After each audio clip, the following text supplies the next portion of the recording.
गावाच्या छोटेखानी घरात सुलोचना आपल्या संसाराचे गाडे ओढत होती. पतीच्या निधनानंतर 2 मुलांची जबाबदारी तिच्या एकटीवर होती.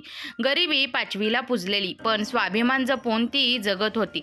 अशातच एके दिवशी पोस्टमनने एक चकचकीत सोन्यासारखं चमकणारं लग्नाचं निमंत्रण कार्ड तिच्या हातात ठेवलं. सुलोचनाचा मोठा भाऊ गजाननराव, जे शहरातले मोठे प्रस्थ होते, त्यांच्या एकुलत्या एक मुलाचं म्हणजे सुलोचनाच्या पुतण्याचं लग्न होतं.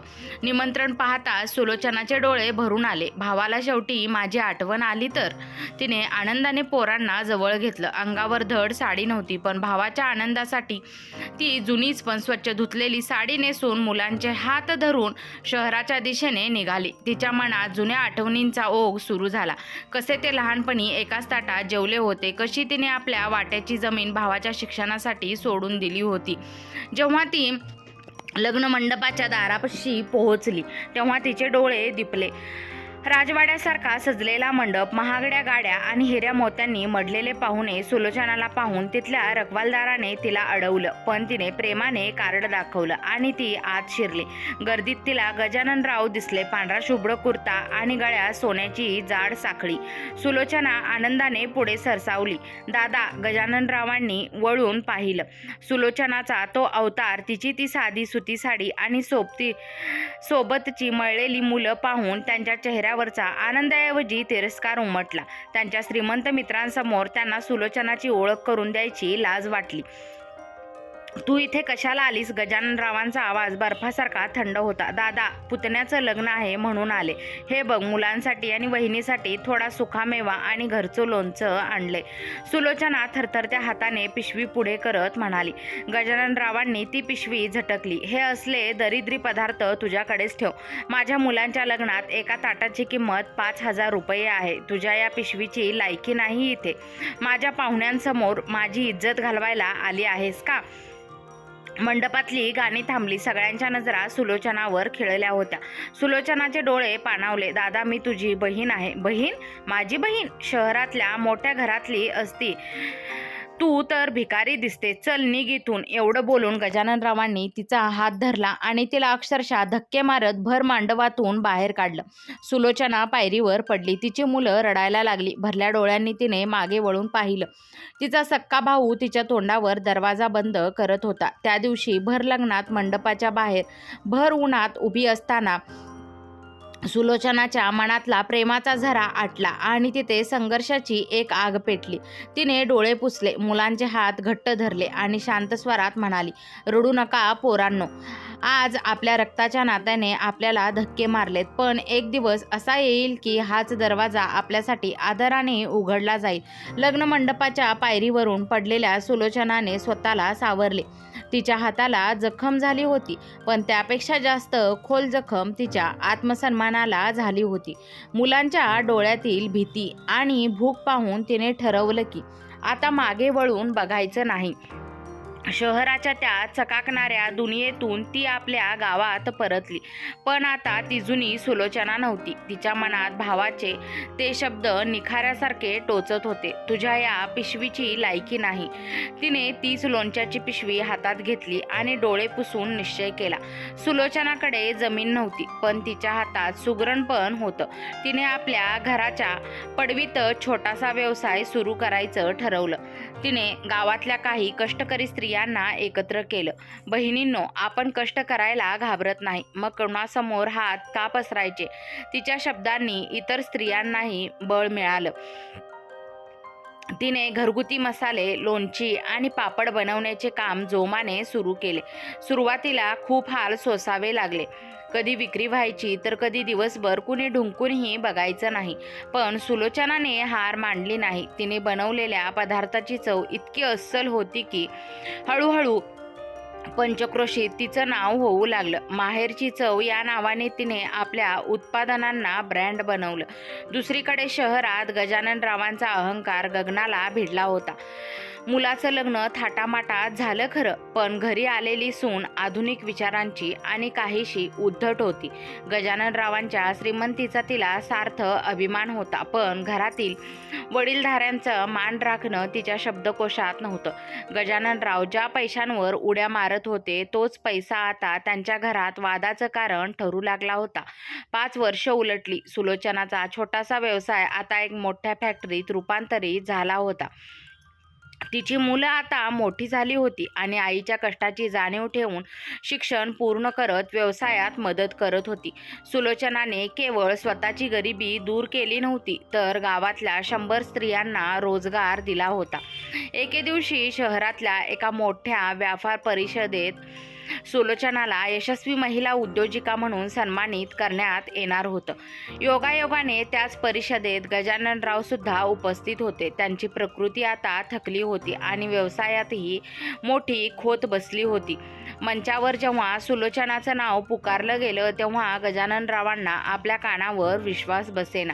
तीच साधी सुलोचना जिचा त्यांनी धक्के मारून अपमान केला होता, आज ती रेशमी साडीत आत्मविश्वासाने मंचावर उभी होती. जग तिला मान देत होतं. कार्यक्रमानंतर गर्दीत गजाननरावांची आणि सुलोचनाची नजरानजर झाली. गजाननरावांना वाटलं की सुलोचना धावत येईल, जुना राग विसरून बोलेल, पण सुलोचनाने केवळ एक संयमी स्मितहास्य दिलं आणि ती आपल्या गाडीकडे निघून गेली. त्या स्मितहास्यात राग नव्हता, तर एक अढळ शांतता होती, जी गजाननरावांना त्यांच्या चुकीची जाणीव करून देत होती. पण नियतीचा खेळ अजून संपला नव्हता. गजाननरावांच्या आयुष्यात असं काही संकट येणार होतं, जिथे त्यांचा पैसा नाही, तर तेच रक्ताचं नातं कामाला येणार होतं, ज्याला त्यांनी पायदळी तुडवलं होतं. सुलोचनाच्या यशाची बातमी वाऱ्यासारखी पसरली होती, पण तिने पाय आपले जमिनीवरच ठेवले होते. दुसरीकडे गजाननरावांच्या आयुष्यात सुखाचे दिवस सरून दुःखाचे ढग दाटू लागले होते. ज्या पैशाच्या जोरावर त्यांनी सख्या बहिणीला धक्के मारले होते, तोच पैसा आता वाळूसारखा हातातून निष्ठत होता. गजाननरावांच्या मुलाने त्यांच्या लग्नात त्यांनी बहिणीचा अपमान केला होता. त्याने वडिलांच्या परस्पर व्यवसायात मोठे जुगार खेळायला सुरुवात केली होती. रातोरात श्रीमंत होण्याच्या नादात त्याने कंपनीचे शेअर्स गहाण ठेवले आणि एका चुकीच्या गुंतवणुकीत कोट्यावधी रुपये गमावले. एकेकाळी शहरात ज्यांच्या नावाची दहशत होती, आज त्यांच्या घरावर बँकांच्या नोटिसा चिकटवल्या होत्या. एके दिवशी सकाळी गजाननराव हॉलमध्ये बसले असताना त्यांचा मुलगा आणि सून बॅगा भरून बाहेर जाण्याच्या तयारीत दिसले. हे काय चाललंय? कुठे चाललात तुम्ही? गजाननरावांनी थरथरत्या आवाजात विचारले. सून पटकन म्हणाली, बाबा, या घरावर आता जप्ती येणार आहे, हे तुम्हालाही माहिती आहे. आता इथे राहून आमची इज्जत घालवण्यात काय अर्थ आहे? आम्ही आमच्या मित्राच्या रिकाम्या फ्लॅटमध्ये राहायला जातोय. पण माझं काय? तुमच्या आईचं काय? गजाननरावांचा आवाज फुटला. मुलाने वळून पाहिलं आणि अत्यंत निर्दयीपणे म्हणाला, बघा, तुमचं तुम्ही, आम्ही आमचं ओझं सांभाळू शकत नाही, त्यात तुमची जबाबदारी कशी घेणार? शेवटी ज्याचं त्यानं बघायचं असतं. ज्या मुलाला गजाननरावांनी डोक्यावर चढवून ठेवलं होतं, त्यानेच आज त्यांना त्यांच्या कर्माची फळं चाखायला लावली होती. दुपारपर्यंत बँकेचे अधिकारी आले आणि त्यांनी गजाननरावांना घर रिकामं करायला सांगितलं. ज्या राजवाड्यासारख्या घरात त्यांनी सुलोचनाला बाहेर काढलं होतं, आज त्याच घरातून त्यांना अपमानित होऊन बाहेर पडावं लागलं. हातात एक जुनी ट्रंक, डोळ्यात पाणी घेऊन ते आणि त्यांची पत्नी रस्त्यावर आले. त्यांचे तथाकथित मित्र, श्रीमंत मित्र, आता त्यांचे फोनही उचलत नव्हते. संध्याकाळ झाली होती. रस्त्यावरच्या बाकावर बसून गजाननराव विचार करत होते की आता कुठे जायचे. तेव्हाच त्यांच्यासमोर एक पांढऱ्या रंगाची आलिशान गाडी येऊन थांबली. गाडीतून एक तरुण मुलगा उतरला. तो सुलोचनाचा मोठा मुलगा आकाश होता. मामाजी, आकाशने नम्रपणे साद घातली. गजाननरावांनी मान वर केली. लाज आणि पश्चातापाने त्यांचा चेहरा काळवंडला होता. तू इथे कसा? आईने सांगितलं होतं की तुमच्यावर वाईट वेळ आली आहे, तिने तुम्हाला न्यायला पाठवलंय, आकाश म्हणाला. गजाननरावांच्या पत्नीला रडू कोसळलं. आम्ही तिच्याशी इतकं वाईट वागलो तरी तिने आमची चौकशी केली. गजाननराव गाडीत बसायला कच खात होते. ज्या बहिणीला त्यांनी भिकारी म्हटलं होतं, आज तिच्याच गाडीत बसण्याची त्यांची लायकी नव्हती, पण आकाशने हट्टाने त्यांना गाडीत बसवलं. संपूर्ण प्रवासात गजाननराव एक शब्दही बोलले नाहीत, पण त्यांच्या डोळ्यातून अश्रूंच्या धारा वाहत होत्या.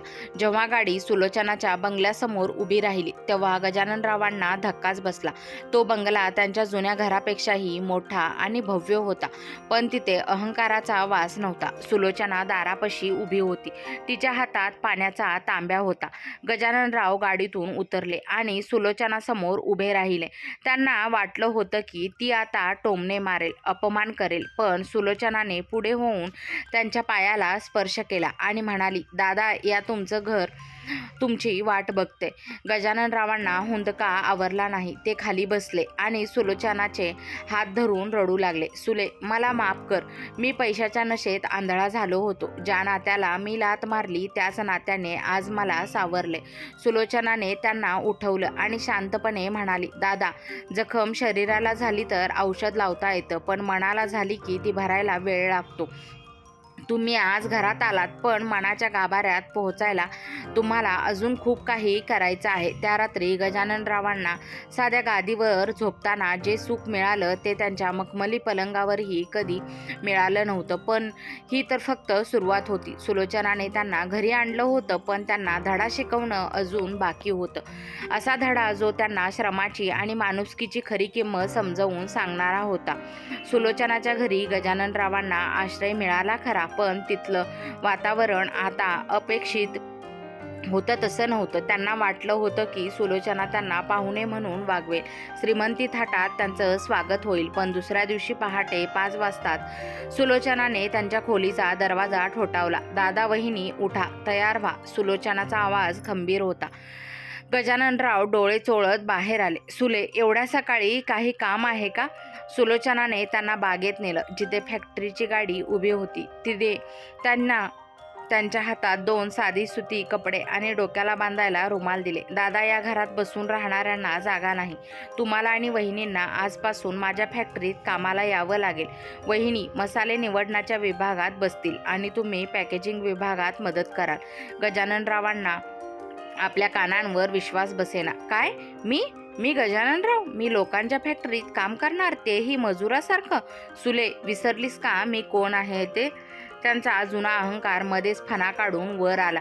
सुलोचनाने शांतपणे त्यांच्या डोळ्यात पाहिलं. दादा, ज्या दिवशी तुम्ही मला भरमंडपातून धक्के मारून बाहेर काढलं होतं त्या दिवशी मी कोण होते हे तुम्ही विसरलात का? आज तुम्ही माझ्या आश्रयाला आलेले एक गरजू आहात.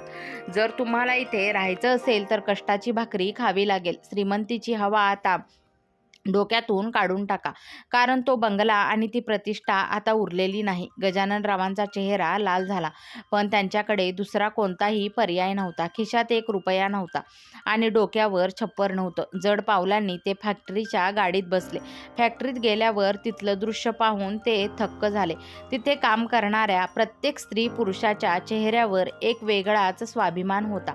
सुलोचनाने त्यांना मुद्दाम अशा विभागात ठेवलं जिथे त्यांना वजनं उचलावी लागायची आणि खोकी पॅक करावी लागायची. सुरुवातीचे 2 दिवस गजाननरावांचे हाल झाले. एसीमध्ये बसण्याची सवय असलेल्या त्यांच्या शरीराला घामाच्या धारा सुटल्या, हाताला फोड आले, पाठ दुखू लागली. दुपारच्या जेवणाच्या वेळी जेव्हा सगळे मजूर एकत्र बसले तेव्हा गजाननराव एका कोपऱ्यात मान खाली घालून बसले होते.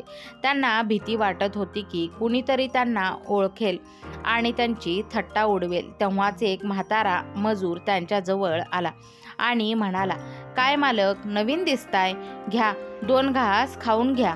कष्टाचं जेवण लय गोड लागतं. त्याने आपल्या डब्यातली साधी भाकरी आणि ठेचा गजाननरावांना दिला. ज्या गजाननरावांनी 5,000 रुपयाच्या ताटावरून बहिणीला हाकललं होतं, आज त्यांना त्या साध्या भाकरीची किंमत समजली. त्यांच्या डोळ्यातून पाणी टपलं आणि त्यांनी तो घास तोंडात टाकला. त्या घासाची चव त्यांना जगातील कोणत्याही पंचपक्वानापेक्षा श्रेष्ठ वाटली. संध्याकाळी घरी परतल्यावर सुलोचनाने त्यांना विचारलं, कसं वाटलं दादा आज? गजाननराव थकलेल्या आवाजात म्हणाले, सुले, शरीर दुखतंय ग, खूप कष्ट आहेत. सुलोचना हसली आणि म्हणाली, दादा, हेच कष्ट मी गेल्या 5 वर्षापासून करते. जेव्हा तुम्ही मला हाकललं होतं तेव्हा माझ्याकडे मुलांच्या फीसाठी पैसे नव्हते. मी लोकांच्या घरची धुणीभांडी केली. तेव्हा कुठे हा उद्योग उभा राहिला. तुम्हाला वाटलं होतं की पैसा म्हणजे सगळं काही. पण आज तुम्हाला कळलं असेल की घामाचा एक थेंब सोन्याच्या नाण्यापेक्षा जास्त मौल्यवान असतो. अशातच एक दिवस फॅक्टरीत एक मोठी ऑर्डर आली. सुलोचनाने मुद्दाम गजाननरावांना ती ऑर्डर डिलिव्हरी करण्यासाठी शहरात पाठवलं. योगायोगाने ज्या पत्त्यावर माल पोहोचवायचा होता तो पत्ता त्यांच्या जुन्या श्रीमंत मित्राचा होता. गजाननराव जेव्हा तिथे पोहोचले तेव्हा त्या मित्राने त्यांना ओळखलं, पण साधी विचारपूस न करता उलट त्यांचा अपमान केला. "अरे गजा, ही वेळ आली का तुझ्यावर? मजूर झाला शेवटी," असं म्हणून त्याने त्यांच्या हातावर काही चिल्लर टेकवली. गजाननरावांना त्या क्षणी सुलोचनाच्या वेदना समजल्या. त्यांना आठवलं की त्यांनीही सुलोचनासोबत असंच केलं होतं. ते तिथेच कोसळले आणि ढसाढसा रडू लागले. त्यांचा अहंकार पूर्णपणे विरघळून गेला होता. त्यांना आता श्रीमंतीचा माज नको होता, तर फक्त आपल्या बहिणीची माफी हवी होती. त्या रात्री गजाननराव सुलोचनाकडे गेले आणि तिथे पाय धरून म्हणाले, "सुले, मला धडा मिळालाय. पैशाने माणूस मोठा होत नाही, तर त्याच्या वागण्याने होतो. मी तुझा गुन्हेगार आहे. मला हवी ती शिक्षा दे, पण मला परत दादा म्हणून हाक मार." सुलोचनाच्या डोळ्यातही पाणी आलं. तिने त्यांना उठवलं, पण तरीही तिने एक अट घातली. "दादा, माफी तेव्हाच पूर्ण होईल जेव्हा तुम्ही तुमचं हरवलेलं साम्राज्य परत मिळवाल, पण ते तुमच्या कष्टाने. मी तुम्हाला भांडवल देईन, पण मेहनत तुमची असेल. तयार आहात?" गजाननरावांच्या डोळ्यात आता एक नवी चमक होती. अहंकाराचा नाश झाला होता आणि कर्माची नवी वाट समोर दिसत होती. गजाननरावांनी सुलोचनाच्या फॅक्टरीत काम करून केवळ घामच गाळला नव्हता, तर स्वतःच्या अहंकारालाही जाळून खाक केलं होतं. सुलोचनाने त्यांना दिलेलं भांडवल हे फक्त पैसे नव्हते, तर तो त्यांच्यावर दाखवलेला विश्वास होता.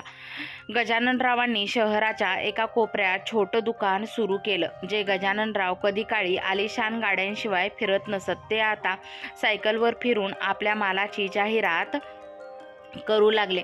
दिवस रात्र एक करून ते काम करत होते. वहिनीही त्यांना तितकी साथ देत होत्या. सुलोचना दुरून हे सगळं बघत होती. तिला आनंद होत होता की तिचा दादा आता खऱ्या अर्थाने माणूस बनत चालला आहे. पण नियतीला अजून एक मोठी परीक्षा घ्यायची होती. एके दिवशी गजाननराव आपल्या दुकानात हिशोब करत बसले असताना दारात एक सावली पडली. मळकट कपडे, विस्कटलेले केस आणि चेहऱ्यावर प्रचंड नैराश्य असलेला एक तरुण तिथे उभा होता. गजाननरावांनी नीट पाहिलं आणि त्यांच्या हातातील लेखणी गळून पडली. तो त्यांचा मुलगा समीर होता. ज्या मुलाने गजाननरावांना रस्त्यावर सोडून पळ काढला होता, तोच मुलगा आज त्यांच्यासमोर भिकाऱ्यासारखा उभा होता. समीरच्या डोळ्यात पाणी होतं. "बाबा," तो फक्त एवढंच बोलू शकला आणि त्याच्या गुडघ्यावर कोसळला. समीरने रडत रडत सांगितलं की ज्या मित्राच्या भरवशावर तो गेला होता त्यानेच त्याला फसवून उरले सुरले पैसेही लांबवले. त्याची बायकोही त्याला सोडून माहेरी निघून गेली होती.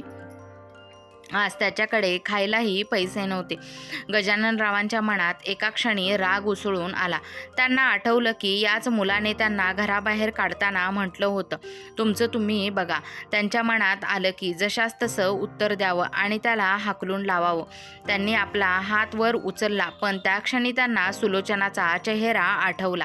सुलोचनानेही त्यांना असाच आश्रय दिला होता जेव्हा तिचीही फसवणूक झाली होती. गजाननरावांनी स्वतःवर ताबा मिळवला. त्यांनी समीरला उठवलं आणि दुकानाच्या बाकड्यावर बसवलं. "समीर, तुला वाटलं होतं की पैसा आणि मित्र म्हणजे आयुष्य, पण आज तुला कळलं असेल की जेव्हा जगाचे दरवाजे बंद होतात तेव्हा फक्त रक्ताचं नातं उरतं." तेवढ्यात तिथे सुलोचना आली.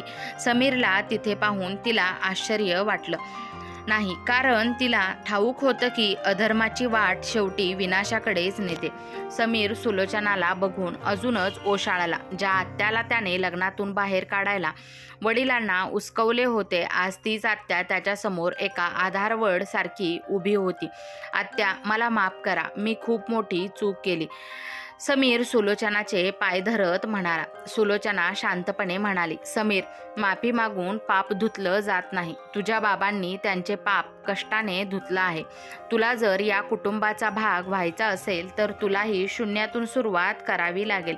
तुला या दुकानात तुझ्या बाबांच्या हाताखाली एक सामान्य कामगार म्हणून काम करावं लागेल. तुला तुझी ओळख विसरावी लागेल. समीर तयार झाला, पण खरी परीक्षा अजून बाकी होती. गजाननरावांच्या मनात आता एक भीती होती. समीर खरोखर बदलला आहे की नाही, फक्त त्याची गरज आहे. दुसरीकडे गजाननरावांच्या व्यवसायाने आता वेग धरला होता. जुन्या श्रीमंत मित्रांना जेव्हा कळलं की गजाननराव पुन्हा उभे राहत आहेत, तेव्हा ते पुन्हा गोड बोलून त्यांच्या जवळ येण्याचा प्रयत्न करू लागले. एके रात्री समीरला एका जुन्या मित्राचा फोन आला. समीर, कशाला त्या छोट्या दुकानात सडतोयस? माझ्याकडे एक स्कीम आहे. आपण तुझ्या बाबांच्या दुकानातला माल चोरून परस्पर विकूया. खूप पैसे मिळतील. समीर फोन हातात धरून गप्प उभा होता. खिडकीतून त्याला त्याचे वडील दिसत होते, जे वयाच्या या टप्प्यावरही कष्ट करत होते. दुसऱ्या बाजूला सुलोचना आत्या होती, जिने त्याच्यावर उपकार केले होते. समीरने काय निर्णय घेतला? त्याने पुन्हा एकदा पैशासाठी रक्ताच्या नात्याचा बळी दिला की त्याने आपल्या वडिलांना आणि आत्याला दिलेला शब्द पाळला? समीरच्या हातातला फोन थरथरत होता. पलीकडून त्याचा जुना मित्र त्याला पुन्हा एकदा अधर्माच्या वाटेवर खेचण्याचा प्रयत्न करत होता.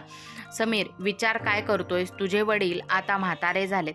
त्यांना काय कळणार आहे? आपण रात्रीत मालाची विल्हेवाट लावू आणि तुला पुन्हा एकदा शहरातील तीच जुनी ऐशोआरामाची जिंदगी मिळेल.